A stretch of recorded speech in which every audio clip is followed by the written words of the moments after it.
Jei kalbėčiau žmonių ir angelų kalbomis, bet neturėčiau meilės, aš tebūčiau žvangantis varis ir skambantis cimbolai.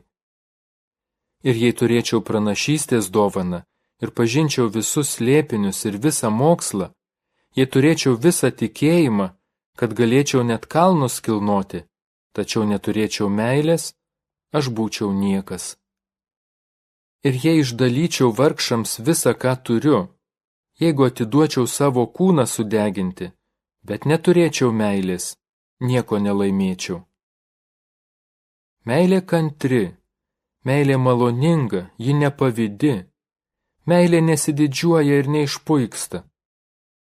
Ji nesielgia netinkamai, neieško savo naudos, nepasiduoda piktumui, pamiršta, kas buvo bloga, nesidžiaugia neteisybė, su džiaugsmu pritarė tiesai. Ji visą pakelia, visą tiki, visko viliasi ir visą ištveria. Meilė niekada nesibaigia. Išnyks pranašystės, paliaus kalbos, baigsis pažinimas. Mūsų pažinimas dalinis ir mūsų pranašystės dalinės. Kai ateis metas tobulumui, kas yra dalinis, pasibaigs.